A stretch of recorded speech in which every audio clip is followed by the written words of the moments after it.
general election talaga naman. We have a forum. So, pinili ko kayo sa Because this is now an election day, we have to choose the officers of our association. Since we do not have a quorum, what we are going to do today is only give you the status of what has happened during the past months regarding PAD. Okay? Now, to start with, we would like to have our lawyer here, member lawyer, to read to you what was discussed on November 12th meeting of the board. So, yeah, okay. Hello. Morning. Morning.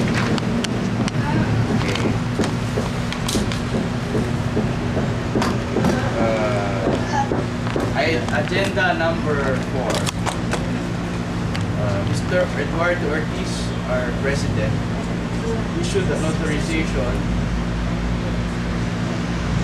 to Bayugan Settlers Association, Bayugan Settlers Association, to be registered and be authorized to borrow from Community Finance Mortgage Program.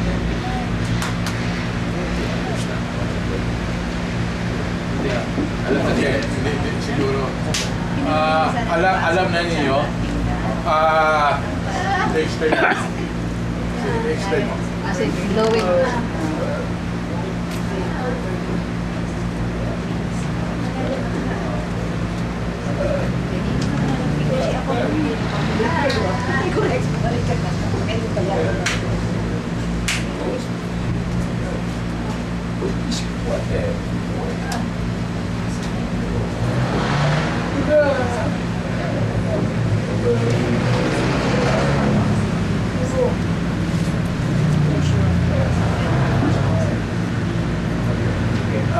The reason, explain natin, no?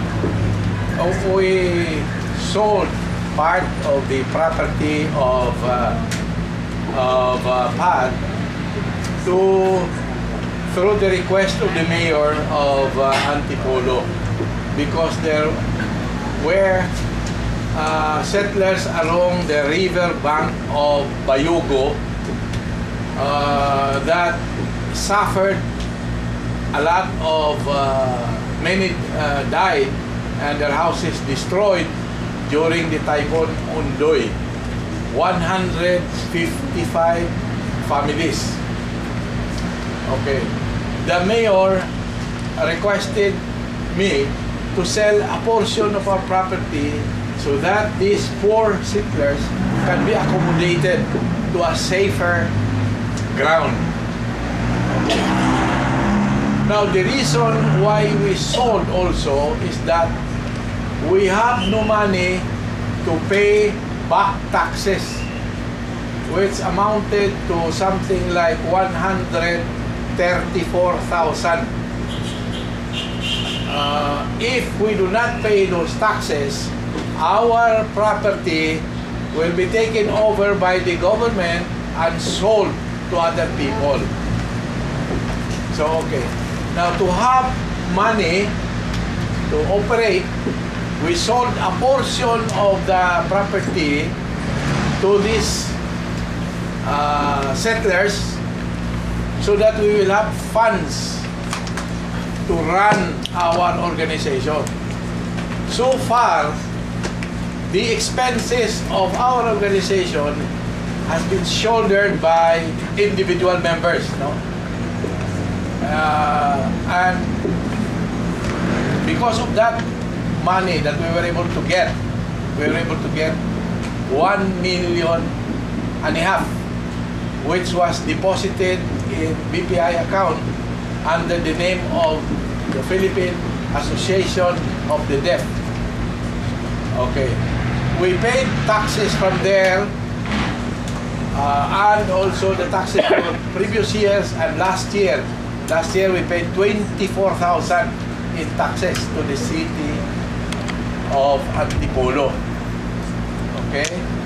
We still have a collectible from the settlers or from the government of Antipolo, the amount of 5 million plus pesos. Okay? This money will be deposited under the name of the Philippine Association of the Deaf for the use of the members, no? Not give money, but in order to set up something that your children and future generation of people like you will have a means to have a decent living and a decent education. This money is not meant for us. Matanda na tayo eh. Wala na. Kung sa aeroplano eh, nandun na tayo sa terminal. Palipat na tayo eh. Yung maiiwan dito, yung mga bata that will enjoy what we are now trying to do. Like what happened to this property now that was purchased by Mr. Mariano. He purchased this property very before long time ago. There was now even road there. But now we are benefiting. We, the living members, are now benefiting of this, and we are still surviving as an association. Okay? So that is the main reason. We still have 3 hectares of property, which we are trying to negotiate to sell also, so that we can acquire a bigger property also in Antipolo. We are planning to buy 10 hectares of land in Antipolo, where in the future some of us who do not have a place to stay can be put there and stay there until they die. And when you die, you become fertilizer of the soil. Anyway, we're planning also, the long-range plan is to set up a school for the deaf, like what we have in Makati. Some of these people here will be involved in that particular endeavor. That's the long-range plan. Then, in order that our association will be self-supporting, we will not be begging from anybody, this 10 hectares of land will be utilized not only as a school, but as a production center to support the school and the needs of the association. That probably will not be within my lifetime. Some of you will still enjoy that from that. But we are now trying to establish something that we can be proud of in the future. Sa ngayon kasi, wala tayo eh. No pansin tayo. Anyway, so that's the reason why we have to sell this property. We have now the means to finance our needs, little needs. In fact, the money has stayed there for 22 months na hindi na nagagalaw, no? Kaya binadvisean ako ng bangko, pagka hindi niyo wini-withdrawhan ito o didepositohan, may embargo ng bangko ito. That's debt account, they call it something. So, the other day, I deposited money there para lang ma-revive, para hindi nila, may sulat ako sa bangko. So, that's how it is. Your money is still there. Okay? Now, the next item that we are going to take up is that we are now, I and the association is facing court case. I think you remember supposedly President of PAD before, after we left,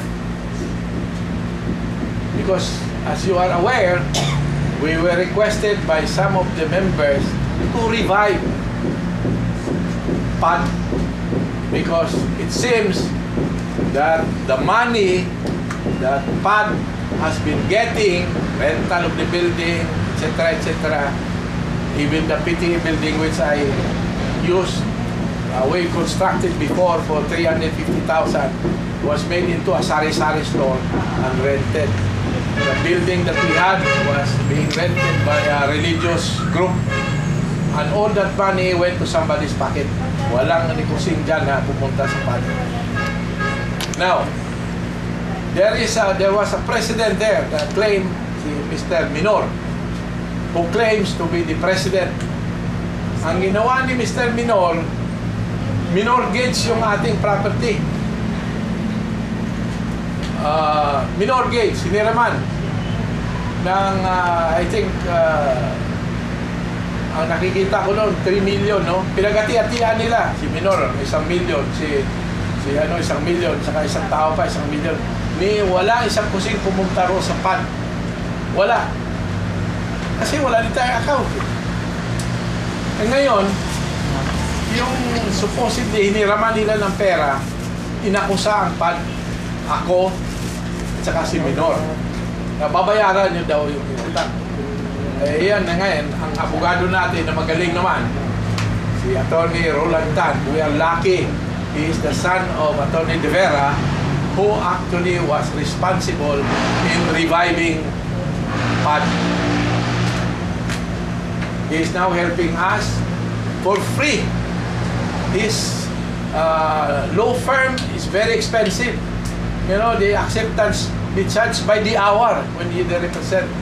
If you're not mistaken, 2,500 per hour or 4,000 per hour just to attend to a case. And the acceptance alone, medyo mabigat. I think it ranges from 100,000 to whatever. Kasi alam ko yun, kailangan abogado namin ang acceptance fee, 100,000. So, iyan, libre. Ang babayaran lang natin sa law firm ni Mr. De Vera is yung transportation. Of course, tayo magbabayad dyan. Alanganin naman, ilibre pa nila yun. Hindi naman dapat sa chances sa kumpanya nila, di ba? So, iyan lang babayaran natin. Yung pupunta sa korte, ang ina-accuse sa atin, pinababayaran tayo ng hiniram daw ni Minor na pinagati-hatian nila, plus ang dami. I think, if I'm not mistaken, siguro mga 6 million or something. Kung i-total mo lahat yung sinisingil nila. Malaki. Akala naman nila tanga tayo. Siguro kung wala sila Attorney De Vera, kung hindi na-revive yung PAD, wala na yan talaga sigurado. Dahil walang magko-contest yan. So may hearing na set sa February 15, aatin na Korean. At saka siguro representative na Attorney De Vera will be attending that court hearing to say na walang karapatan nito si Minor na isangla yung property natin dahil nung as of 2003, yung PAD license or registration ni-revoke na.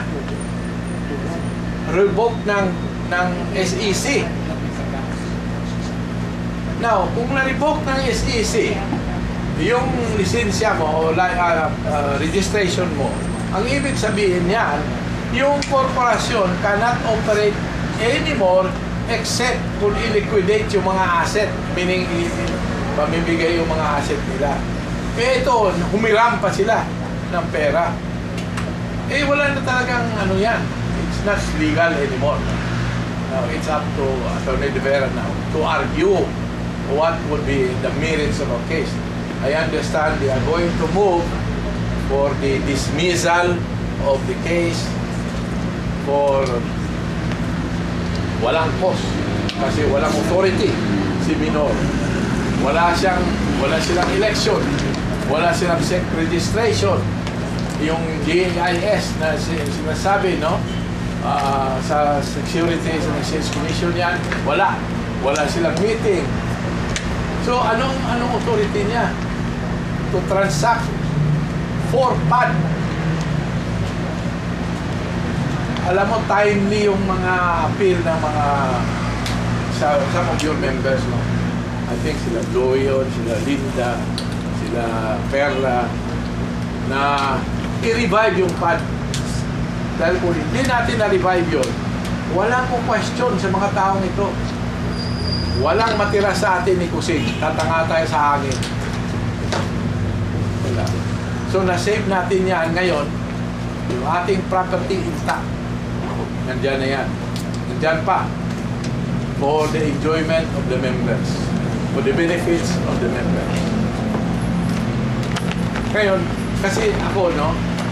Kung magplano ako, malakihan eh. Kaya magplano pa lang naman ng maliit, eh wala na. Kaya kailangan yung mga magandang dream. Matupad man yung kalahati niyan, at least mayroon kang kalahati, no? Kaya kung sa managinip ka ng maliit lang, hindi po pwede. But ito, we have the means eh. We cannot fail on what we are trying to do. May ano na tayo eh. Mayroon na tayong resources. No? Yung lupa sa atin na talaga yan. Wala na nang makasabi na sa akin na. Hindi po pwede na yan. Matitiba yung ating mga abogado dito. Alam nyo, si Mr. Attorney De Vera is number 2 sa baryo, top notcher. Yung father niya noon, lawyer din yun, si Attorney De Vera, nakilala niyo yun. Yeah. Ngayon, he belongs to yung firm yun, Sisip Salazar. Sisip Salazar. That's the biggest firm dito sa Philippines, one of the biggest. In fact, we were using them ng mga American corporation, karamihan yan, Sisip Salazar. Yun ang ginagamit ng mga abogado. Kaya hindi biro ito mga abogado natin. We cannot afford them eh. It's a good thing na libre binigay sa atin. Dahil siguro naawa sila sa atin eh. Wala lang naman nila, wala tayong pera eh. So gano'n ang nangyayari. So we have to be thankful for them. Ngayon, I would like to introduce to you another member ng ating association. Kasi si Mr. Chuata Chaco nag-resign at saka yung isa pa ata sino pa medyo hindi masyadong active. Gusto ko kasi yung ating board of directors, yung mga board of trustees natin, yung nakakatulong, hindi lang yung official lang sa pangalan, hindi nagtatrabaho. So kailangan talaga para magkatulungan dahil hindi po pwede yung presidente lang ngak-ngak eh. Kailangan may suporta from the board of trustees. So kailangan natin yung mga board of trustees may kakayahan, may resources na makatulong sa atin. Okay. Babasahin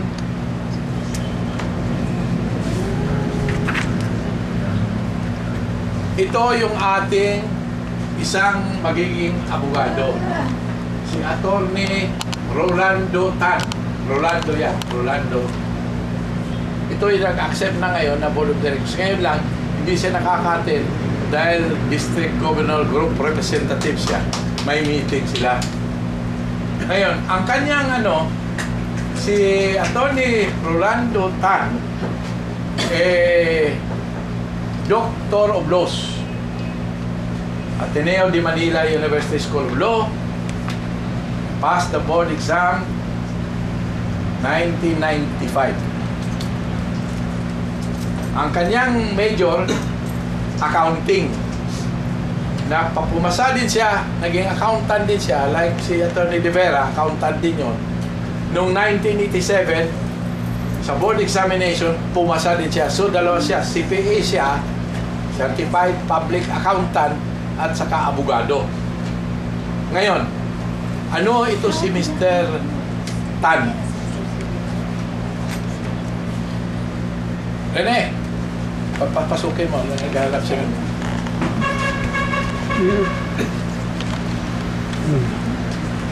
Hi, good morning. Oh, ito na yung this is now our very handsome Vice President. Who is just waiting to take over my position. No? President for life. Wala siya. No way. After this problem solved, somebody is going to take over na. Okay. Yan eh. Ito yung ating magiging board of director, trustee. Yung kanyang trabaho since 1927 hanggang ngayon, siya ang Chief of Staff ng Office of Senator Cheese Escudero. Okay. Siya ang Director ng Office of Minority Leader, House of Representatives. Partner siya, no? Ito yung kanyang law office. Partner ng Lagon and Tad Law Offices. Ngayon, consultant siya ng League of Cities of the Philippines. Consultant siya ng NET Curricula. I don't know what is that. Associate lawyer siya ng Lazaro Law Firm. Ang business interest naman niya, siya ay director at stockholder ng Isabela La Suerte Rice Mill. Director, stockholder din siya ng Green Harvest Rice Mill. Director at stockholder din siya ng Platinum Cranes Inc. So, ang negosyo ata puro palay. Hindi ka tayo magugutom dito. Now, presently also, or in the past, he was the president of the Rotary Club of Ayala Heights. Dito ko nakilala ito, yung past president siya kasi. So, well,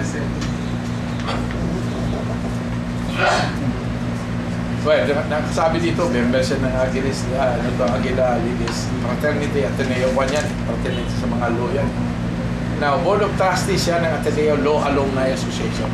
So, iyon ang ating bago na maging bata rin yan, si bata ni ni Atty. De Vera, si Atty. Tan. So, very pleasant guy. Tumutulong sa atin yan nung ating nung panahon na tinuturuan natin yung mga pulis the sign language para kung dito sa Quezon City, kung magreklamo ang mga deaf dyan, maintindihan kayo. Kaysa nung una, akala nila luluko-luko kayo na sa sign kayo yan, hindi ka maintindihan. Ito ngayon, ginastuhan ng Rotary Club yan, 20 representing I think 23 precincts sa Quezon City. Ilang kinaposto ng budget yung kaya at saka na-elected si pangalan nito, napalitan si Belmonte na mayor. Kaya medyo hindi na tayo masyado sinusuporta. But pwede pa rin natin i-revive ito kasi ang target nito sana 3 taon na program sa buong Quezon City. Lahat na police precinct mayroong isa na marunong ng sign language para kung mga kapatid natin pumunta doon na may reklamo, maintindihan. Isa sa mga profesor natin dito, si Mr. Sonico. Ayan, anak ng gwapo nating presidente. Ayan, magaling na instructor yan. Ayan, sila Perla, sino pa pala kasama mo? Si Cornes, si Linda. O yan, ay yung mga magagaling natin na teacher doon na hanggang ngayon hinahanap ng mga pulis. Wanted sila ngayon. O, bakit hindi na rin nagpapakita? Kaya may warrant of arrest na itong 3 na ito. Okay, so yan ang ating pag-uusapan. No? Ngayon, mayroon ba kayong mga pagtatanong? Questions?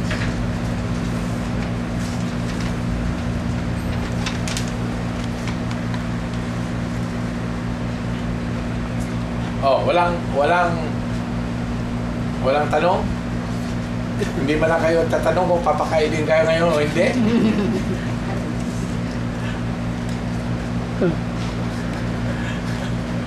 Mukhang iba sa inyo, mukhang Yes, gutom Sir na. Charles, may question. Oh. So, there was that talk about Philippines Ayan, anda. we're still doing that.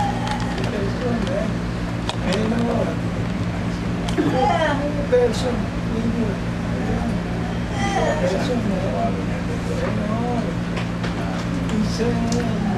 Mas malaki sa inyo. Siya, President.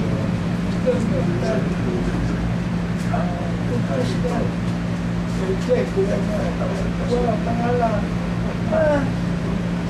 Meron tayo.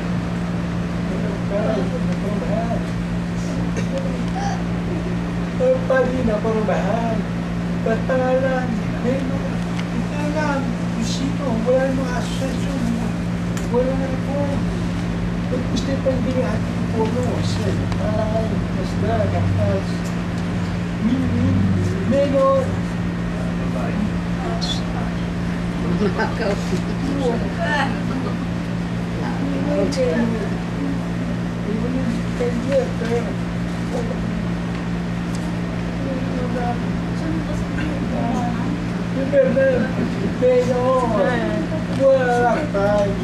Government, recognize, wala. But, meron, recognize ang government. Ano pong ganyan? Philippines, batas, sa batas, for ganyan. Hindi pa, 6,000. Kailantas po, 6,000. Damberto! Damberto!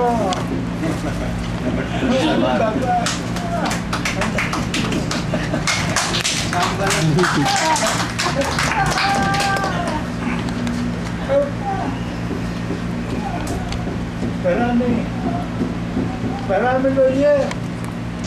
Siya!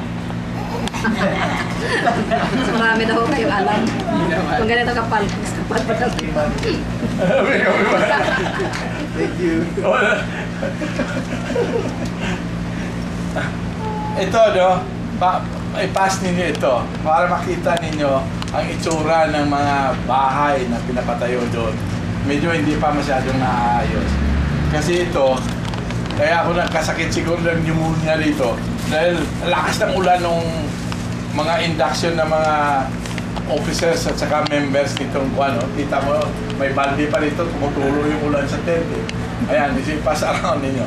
Ayan, para makita ninyo. Ito yung mga, ito. Yung nga bumili sa ano. Oo.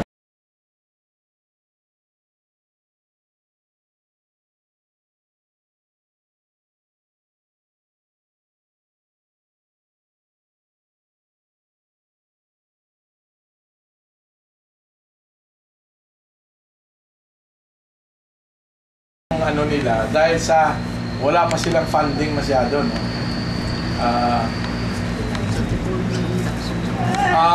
Mga ano yan, 155 families.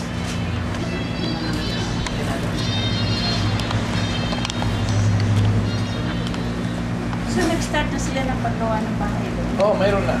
Pero hindi pa masyado kasi wala pa silang pera na. Hinintay nila yung funding from the Community Mortgage Fund. Yun ang mag-finance sa mga bahay nila.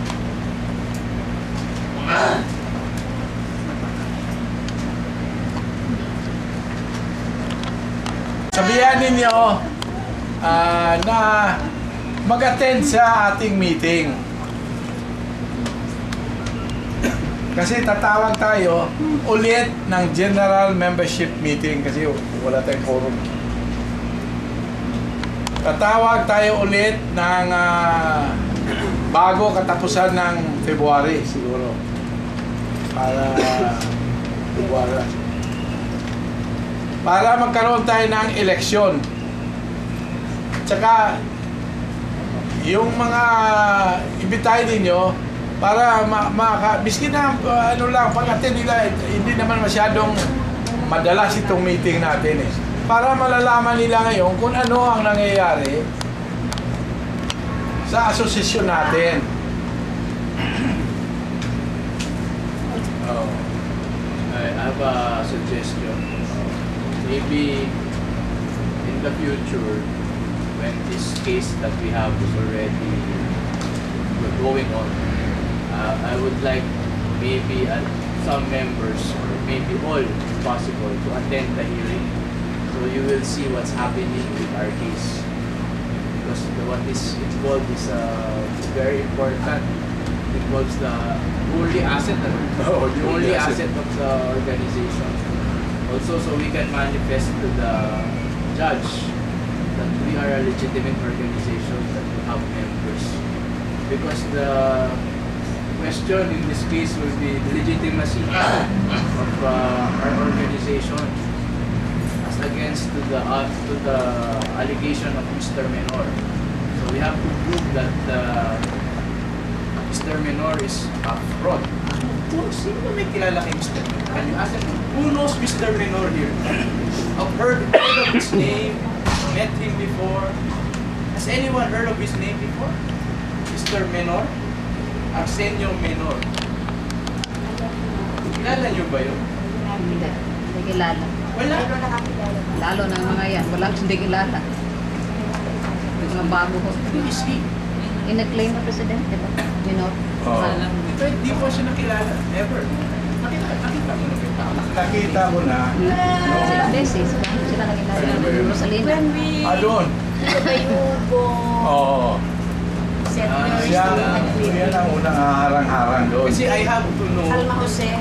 because there might come an issue that he will present evidence that he is the legitimate president or director at that time. So I have to know if what evidence or what kind of testimony he will say.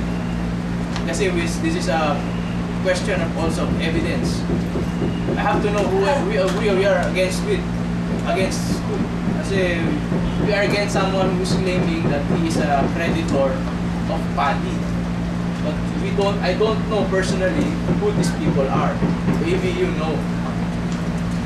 Attorney, last Friday when we went to SEC, we requested the record section of SEC to provide us records of PAD since 1982.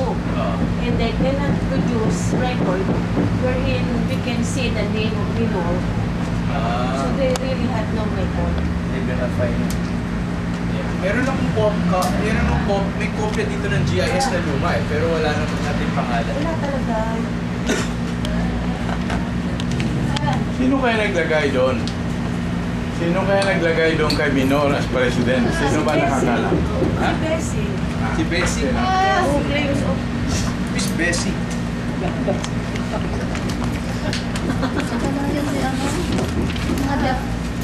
Si Chloe, alam ni Chloe?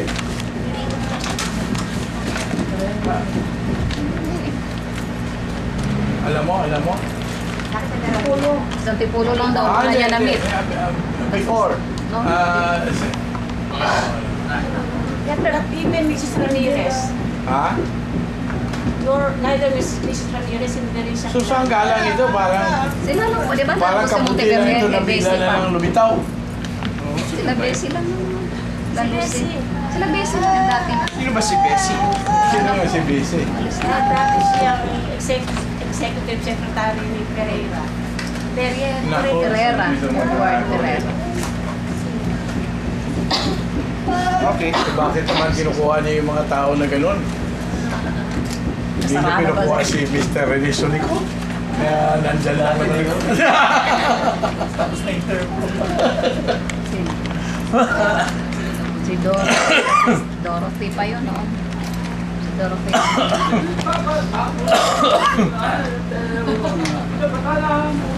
Stay sa Sabado, Saturday.